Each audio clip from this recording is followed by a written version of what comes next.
But welcome to this event to mark the 100th anniversary of the Stony Stratford War Memorial. The format of this piece is a relatively simple one. It comprises an explanation of the memorial itself, which, as you can see, is right behind us, some explanation and introduction and background to some of the names on the memorial, a poem specially written by Andy Powell, the Bard of Stony Stratford this year, and some words of closure. The event is intended to close around 7 p.m, the hour at which the War Memorial itself was unveiled 100 years ago. So let me begin with the original ceremony.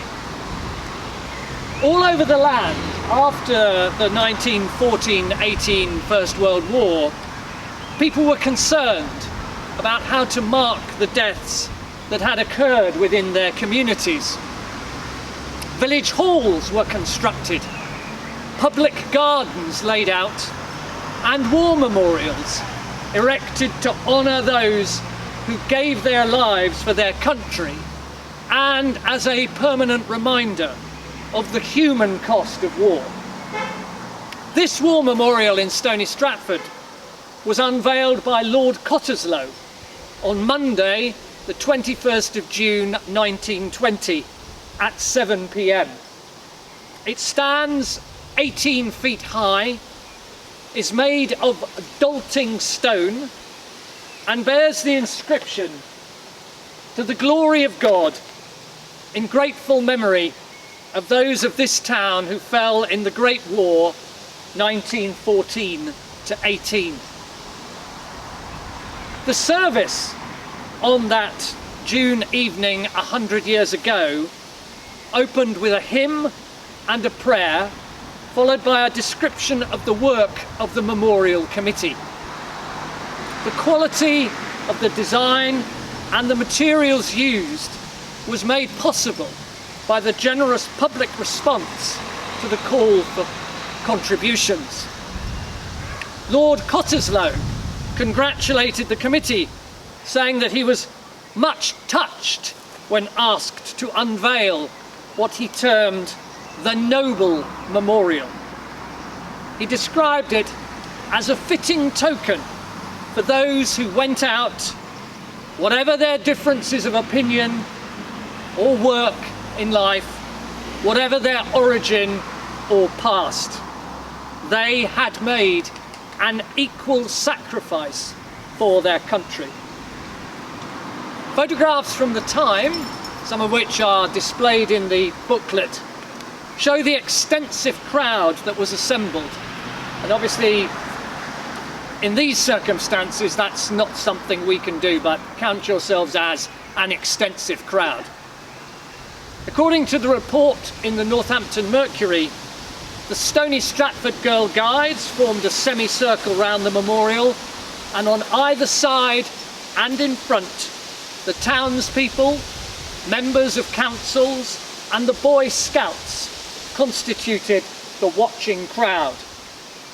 Seats were provided for relatives of the dead and for wounded soldiers. During the proceedings, wreaths were laid, the last post sounded, prayers were said, and hymns were sung, accompanied by the Stony Stratford Prize Band. So, 100 years later, today, 21st of June 2020, we cannot, alas, replicate a commemorative event with such a crowd. However, the War Memorial booklet, in print, and it will be online, and we are filming this event, will stand as a permanent reminder of the history of the Stony Stratford Memorial to date. The story of the memorial in the life of Stony continues to be told. As recently as 2018, Men Not Names was published, detailing the backgrounds to the names listed on the memorial. And in a moment, we'll hear about just a few of those men. In addition, to the commemorative booklet, a poem has been commissioned for today. It's been written by and will be performed by the 2020 Bard of Stony Stratford, Andrew Powell. So, men not names. In this book are the backgrounds of the men listed, including their links with Stony Stratford, their war service, and the circumstances of their deaths, which are many and varied. For example, 3 brothers by the name of Church, who were natives of Stony Stratford and still have relatives in the area, they lived at 129 High Street, Stony. Herbert Church was killed in action in Salonika on the 22nd of May 1917. He was aged 30 and he was buried there. George Church was wounded in action at Messines and died of wounds on June the 8th, 1917. He was aged 27 and he's buried in the Lissenhoek Military Cemetery in Belgium. William Church was killed in action in the Railway Wood trenches in the Ypres salient on October the 17th, 1915, at the age of 18. He is remembered on panels 37 and 39 on the Ypres Menin Gate. William Cross lived at 88 London Road. He was in the Oxfordshire and Buckinghamshire Light Infantry and killed in action just south of Vimy on June the 6th, 1917. His widow and child received the following letter. Dear Madam, it is with deep regret that I have to inform you of the death of your husband, Sergeant Cross. He was hit by a shell in the front-line trenches and died shortly afterwards. I was unable to be present at the funeral, but I have seen his grave. A good cross has been erected upon it. It is difficult for me to say anything adequate in the circumstances. Sergeant Cross was one of the finest soldiers in the battalion. He was absolutely fearless and would always volunteer for patrols or any dangerous job. But I think what we shall remember most in connection with him was his wonderfully sunny and cheerful nature. He always looked on the bright side of things, and his cheery influence on the company was most marked. At the end of a tiring march, he was always the man to start a song and pull the men together, and that one instance is typical of his whole life out here.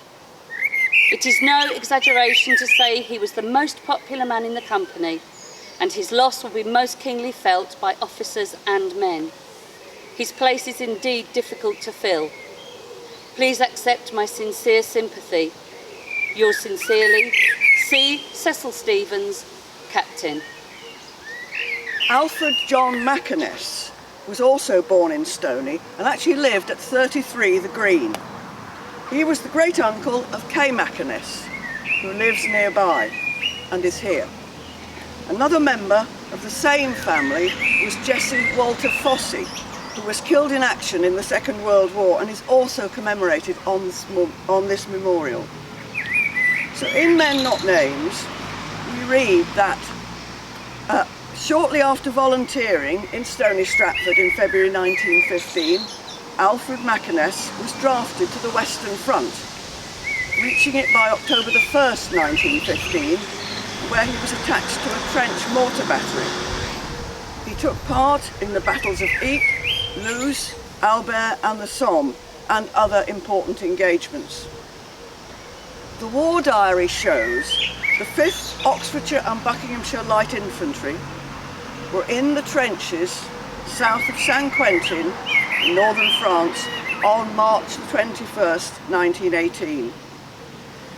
It was a misty morning when the battalion moved up to the battle zone at 6:05 a.m. A and D companies took heavy losses from shell fire. The front-line posts were lost, having been obliterated, and the occupants were killed in the shell fire. The second line held in front of brigade headquarters with some hand-to-hand fighting. 8 prisoners were taken, but with the enemy massing during the afternoon, the line was abandoned during the night, with all British troops retiring behind the canal at Flavey. Casualties were given as 2 officers killed, 3 wounded and 2 missing. Other ranks were given as about 180, but no other details. Alfred John Mackiness was killed in action on March 21st, 1918, aged 31, and is remembered on memorial number 49 in the Uvier German cemetery part of the Saint-Souple British Cemetery in France. Thank you, Liz and Kaz. Now, to give us a more contemporary view, the Bard of Stony Stratford, Andy Powell, will read his poem, the words of which are printed in full in the booklet. Every year, for 100 years, I've seen you remembering. First, the thoughtful steps across the green until at my gates you stand. You always glance at my lofty stance, and that's when I see your first memory. It usually starts with, what? Caring hands reach through railings and swiftly open the iron gates to step forward into the comfort of my garden, surrounded by the tended flowers.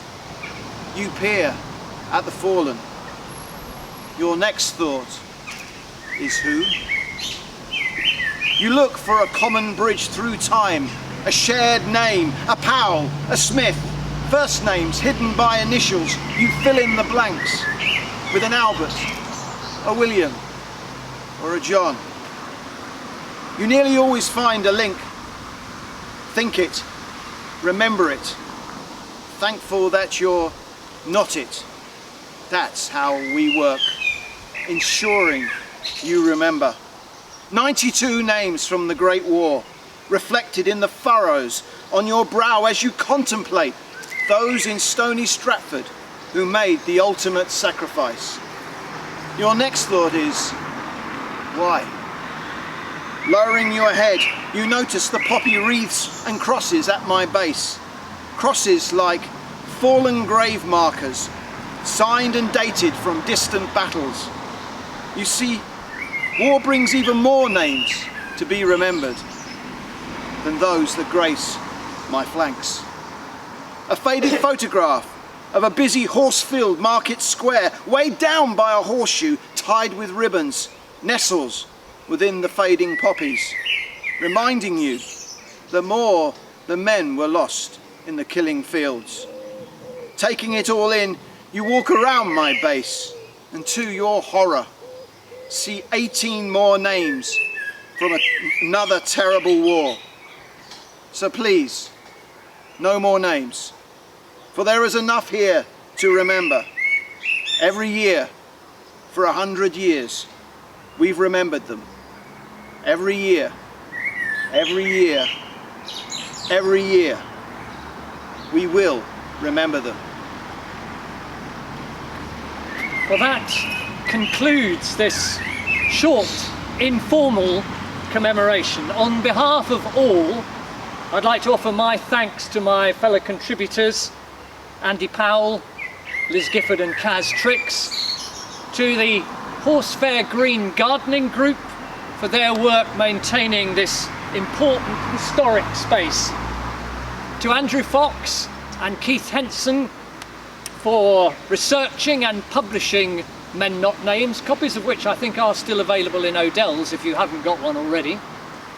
And the original idea, of course, of that came from the late Councillor Joan Walker, who was the person who mooted doing this project in the first place. To MK Lyons, to Murray's the printers, and to Stony Stratford Town Council. I'd also like to thank you all for coming to share this occasion with us.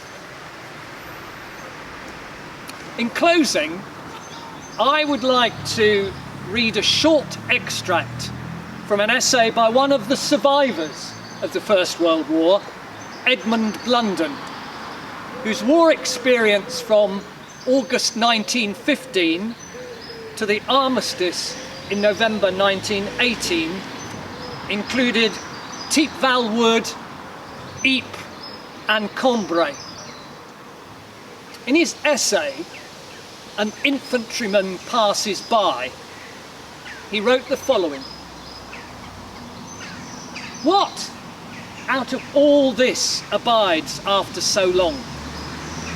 Perhaps what goes on is the memory of anonymous heroes who personally had nothing to hope for and who had nothing patriotic to say, and went on day after day with a countenance of invincibility, not notably referring to any known enemy, just facing whatever gods may be.